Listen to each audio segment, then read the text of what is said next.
Hello and welcome to Auspol Explained. My name is David. While many Aussies can't name more than like a handful of the 31 Prime Ministers we've had thus far, there is one iconic name that stands out in the annals of history, and that is Harold Holt.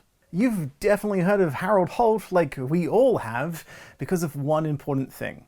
On the 17th of December 1967, he disappeared off the coast of Cheviot Beach and made his mark on our cultural consciousness as that guy who drowned, and now has a swimming pool named after him. But what actually happened? What was the lead up to that fateful event? Were the communists involved? Gather around the glow of your screens, everyone, as I tell you the story of Harold Holt. Part 1. Holt becomes Prime Minister. On January 26, 1966, the absolutely unexpected happened. Robert Menzies retired as Prime Minister. He spent the past 16 years in the top job and decided to go out on his own terms. No leadership spills, no election losses, no slow, terrible decline due to health, just gracefully retiring to go watch the cricket in the comfort of his car. Who could fill such big shoes and replace the titan of politics and founder of the Liberal Party? Well, his treasurer, of course, Harold Holt. Any doubts that Holt could live up to Menzies' enduring popularity were quickly put to rest because the ensuing election in November of that year was a resounding victory for the coalition. The coalition under Holt won more seats than it had ever done under Menzies, getting the highest two-party preferred vote in coalition history and picking up an additional 10 seats. Holt was new, fresh, young, other synonyms. Well, to be fair, he wasn't super young. He was in his late 50s, but he was also 14 years younger than Menzies, so that's something. He also was, get this, the first Prime Minister born in the 20th century. Wow. Yeah, I know, big deal for the time. The past. Holt was debonair, stylish, less formal, and it contributed to his immense popularity. Surely, this was a sign of many more long and successful years to come of Holt as Prime Minister. Part 2. Holt dies. 15th of December 1967 was a Friday. The last cabinet meeting of the year had just wrapped up and Holt was ready to go enjoy the holiday break. That morning, Holt had a doctor's appointment with his personal physician to examine his right shoulder. He had suffered from an injury playing football in his youth and it had caused a permanent reoccurring issue with pain that he numbed with a mixture of morphine and aspirin. This also wasn't the only health problem that he'd had. The same year, several months earlier, he had collapsed in Parliament House with what people at the time suspected was a heart attack, but turned out to be a vitamin deficiency. Despite all this, his doctor had said he was in overall good health, but, really importantly, advised him to swim less. Plot twist, Holt wasn't a fan of that advice. He loved swimming. He did it all the time. I cannot stress that Holt loved swimming. He was a patron of the Underwater Skin Diver and Fishermen's Association of Australia, and he'd also hold his breath during debates in Parliament to see how long he could hold it. And so when it came to the Christmas break in 1967, it was only natural for Holt to plan to go to his beach house in Portsea, Victoria, to enjoy his two favourite things: swimming and adultery. Yeah, we'll get back to that. That is actually surprisingly relevant. Later the same day, Holt left Canberra while his wife, Zara, stayed behind to prepare the annual Christmas party scheduled for Tuesday next week. That meant Holt was able to spend time with his next-door neighbour and also mistress, Marjorie Gillespie, without his wife knowing. Though, she knew that he was not faithful. She'd later complain about her husband's frequent dalliances. To, loosely paraphrase Zara Holt, my husband Harold was an absolute man-slut. He loved to I did say loosely paraphrased. It's not like that was a surprise to her. Zara was familiar with, shall we say, Holt's propensity for affairs from literally the very beginning. Before marrying Holt, she was married to Colonel James Fell and had 3 kids with him during her first marriage. Though 2 of those kids, twins, were actually fathered by Holt. Holt later adopted them so they could call him Dad without it being weird. but also it was accurate regardless. So, back to 1967. During the weekend of Holt's very special holiday, he spent some time with friends in Portsea, Victoria. He had drinks with Marjorie and her husband Winton on the evening of the 15th. He also played a game of tennis on Saturday the 16th with some other friends. During that game, he seemed to be in pain but ignored it.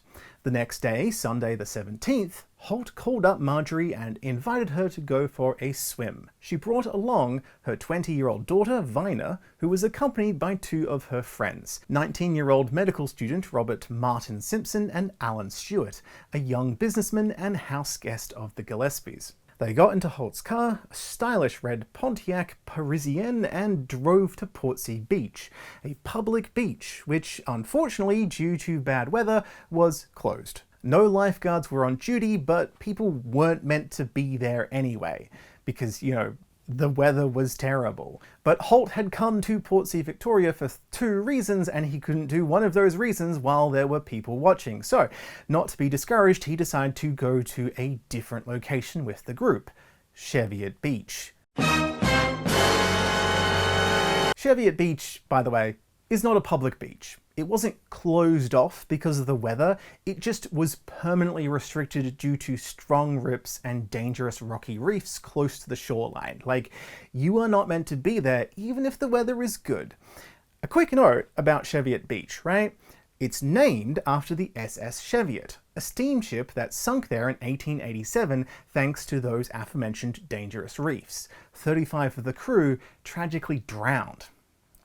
So, if you believe in bad omens, then this is like a pretty bloody obvious one that only the thickest of people would ignore. Be warned, this is the drowning beach, so named because it's where people drown.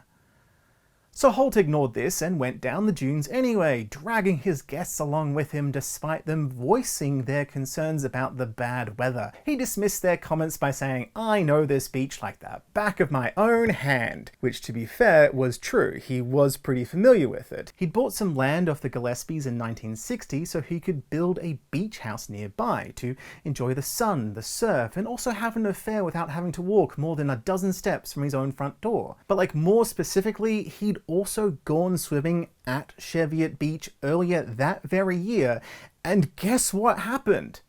He nearly drowned at the beach where people drown. He was like personally aware it was dangerous from recent experience, but he figured, hey, I survived last time. So he was going to do what he wanted to because he was the Prime Minister, the most important guy in the country. He wasn't going to listen to some like 19-year-old kid telling him not to enjoy his favourite pastime of swimming. He'd rather die. So down to the water he goes, while the rest of the group stayed back on the sand. Stewart didn't want to be shown up by someone almost 3 times his age, so after building up some courage, also went in, but wisely he stuck to the shallows where he could keep his feet on the ocean floor while Holt swam further out. Vina and Robert went for a walk, leaving only 2 witnesses behind, Marjorie and Stewart. What happened next was as predictable as it is tragic. At approximately 12:15 p.m, Holt swam further out. Stewart could feel the undertow pulling outwards even from the shallows. The water became turbulent. Holt, far from shore, was dragged out, and in a split second, he disappeared. Gillespie would later recall the incident saying, "It was like a leaf being taken out. It was so quick and so final." Things developed rapidly from there. First, Stewart drove to the nearby Army's Officer Cadet School at Portsea to tell them the Prime Minister has just disappeared. The Victorian police were then alerted. Soon there were lifesavers, helicopters both police and commercial, and spotter aircraft searching the area. The first divers in were a few nearby amateur skin divers, but they found the strong current and rocks near the shore too dangerous, so had to leave. More divers came later in the day, coming from the Victorian police and the Navy. They attempted to search the area, but agreed that it was just too turbulent and dangerous. This was, again, not the kind of beach anyone should have been swimming at. News spread like wildfire. By 1:30 p.m, the press had heard a rumour that there was a VIP missing off Cheviot Beach. By 1:50 p.m, the media had already confirmed and was reporting it was the Prime Minister. It took less than 2 hours. Within 24 hours, more than 190 personnel and 24 organisations had gotten involved in the search. By the time it ended, there had been over 350 people involved. The search persisted, but 5 days after Holt's disappearance, on 22nd of September, a massive memorial service was held for him. Despite the quick turnaround, the service managed to have many high-profile mourners, including Robert Menzies, Prince Charles, US President Lyndon B. Johnson, and many other world leaders. You can watch footage of it, by the way, on YouTube, thanks to the National Film and Sound Archive of Australia. I'll link it in the description. It's genuinely got to be in like my top 5 favourite funerals of Prime Ministers that I've ever watched, and that is an honest review. The search continued for a couple of weeks, but it was clearly turning up nothing. Any remains of Holt's body had likely been eaten and washed away by that point. Search efforts gradually declined until officially it was called off 5th of January 1968. John McEwen, the leader of the Country Party, was appointed as the interim Prime Minister until John Gorton was chosen by the Liberal Party on 10th of January 1968. Gorton became the first, and thus far only, Prime Minister to be appointed while being a sitting senator. This didn't last very long because convention required Gorton to become a member of the House of Representatives. Conveniently, the member for Higgins, Holt, had just died, so there was a vacancy for Gorton to fill. He easily won the ensuing by-election. Part 3. No, the communists weren't involved. Multiple conspiracy theories about Holt's disappearance circulated. Perhaps the most popular one was that he was secretly a spy for China and was taken away in a Chinese submarine to escape Australia because he was on the verge of being discovered by ASIO. This conspiracy theory was popularised by the book The Prime Minister Was a Spy by Anthony Gray, published in 1983, which is a fascinating piece of garbage that I have read 1.5 times. It does not make sense, and it kind of just bends over backwards to re-explain Holt's behaviour to fit the narrative that it wants, as opposed to understanding exactly what Holt was like. For example, it claims Holt had an aversion to a personal security detail because it made it difficult for him to deliver messages to his handlers, which is ridiculous.